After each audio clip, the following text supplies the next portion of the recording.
माता अनुसुईया ने और डाल दियो पालना, और तीनों देव झूल रहे वन करके लालना। दोनों हाथ ऊपर करके हरि बोल।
भगवान मन ही मन में बोले तुम नहीं फंसा हुए हमें,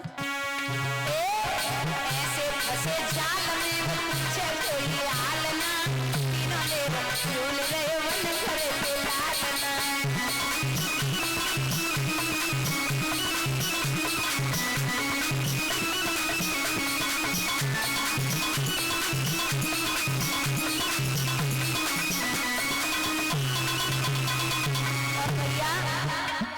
पालने में पड़े हैं ना वो ऐसे वैसे नहीं है कि किसी आम लड़के को लिटा दिया हो। यहाँ विद्वानों ने लिखा है कोई गरुड़ पाल कोई सृष्टि रचैया,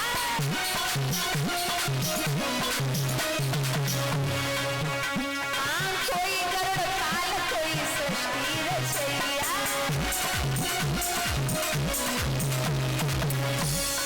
कोई बैठे पर्वत पे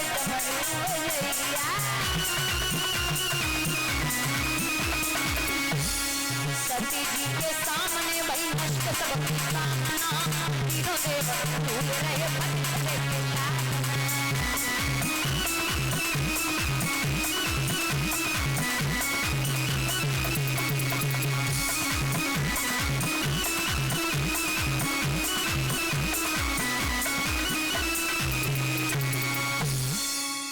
तीनों देवियां परेशान हैं, प्रभु आए नहीं, प्रभु आए नहीं।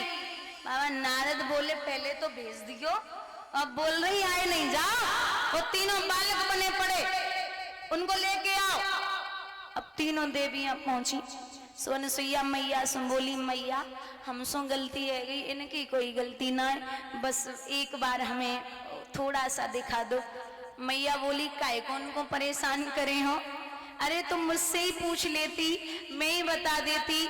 मुझे पता है कि चिंता इस बात की नहीं है कि आपने परीक्षा लेने के लिए भेजा, चिंता इस बात की है कि तुमने भेजा तो किसे भेजा, अरे जो साक्षात ब्रह्म है। अब तीनों अपने रूप में आए तो भगवान बोले कि मैया हमारे मन नाए भरो, हमें ऐसा लग रहा हो कि अब आपकी गोदी में और खेले। तो इन तीनों के अंश से चंद्रमा, दत्तात्रेय और दुर्वासा, ये छठवां अवतार भगवान का है दत्तात्रेय जी का। सातवां अवतार है स्वयं भी मनु, जो सची के द्वारा 8वां अवतार है ऋषभदेव, 9वां अवतार है पृथु का, जो राजा पृथु हुए जिनके नाम से ये पृथ्वी नाम पड़ा है भूमि का। 11वां अवतार है कच्छप का। 12वां अवतार है धन्वंतरी। धन्वंतरी जी जो हैं, जो ये औषधियां मिलती हैं, जैसे आज भी कुछ विद्वानों ने लिखा है कि जो व्यक्ति 3 काम कर ले वो कभी बीमार नहीं होगा।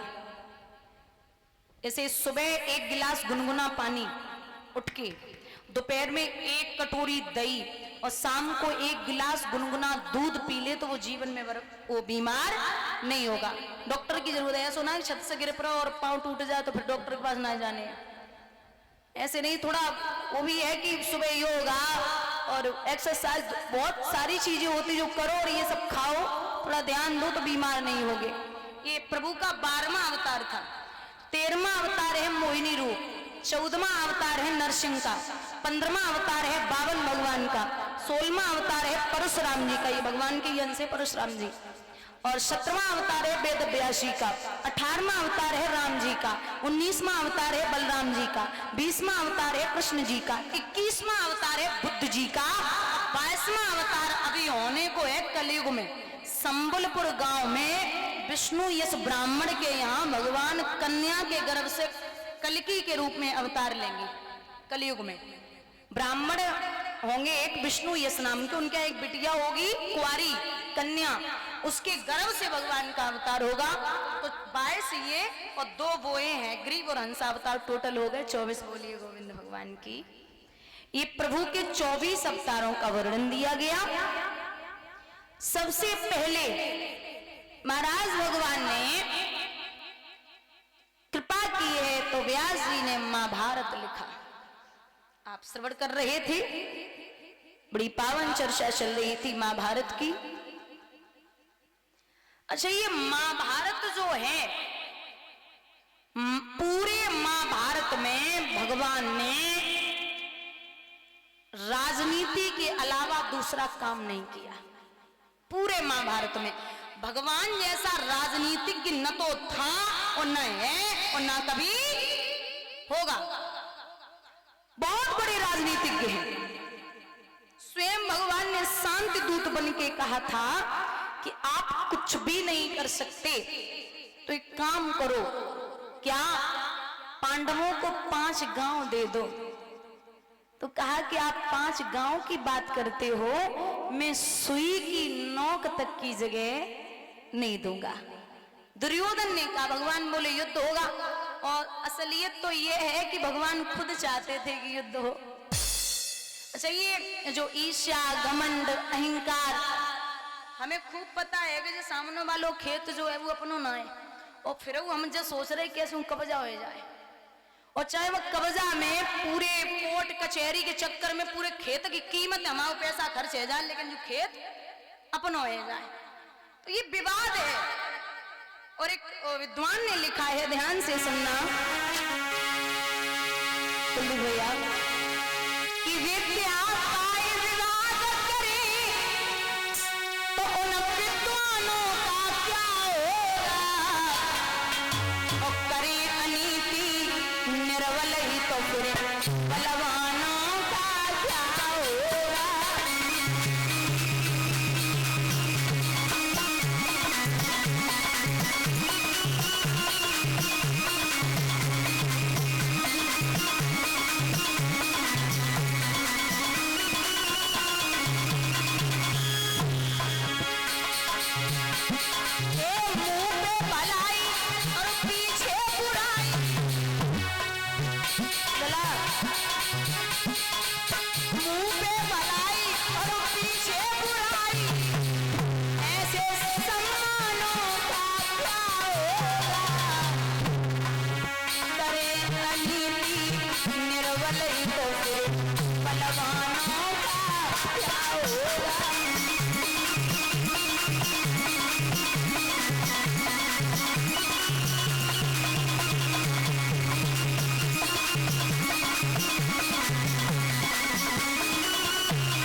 ए दबे हुए जज के आगे सच्चे बयानों का क्या होगा। रिश्वत लेंगे आई जी तो चौकीदारों का क्या होगा।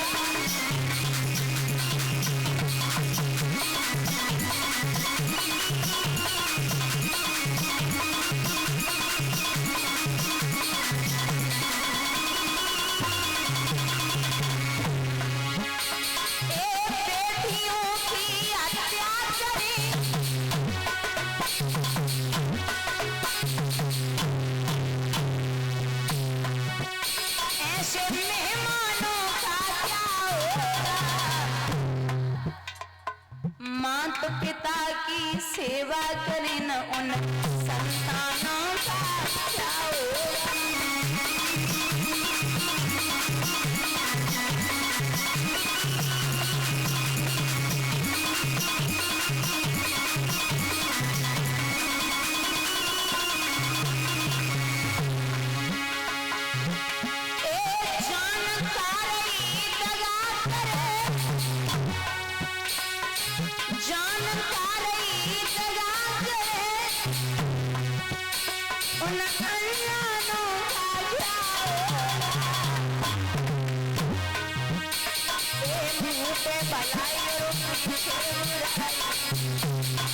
सम्मान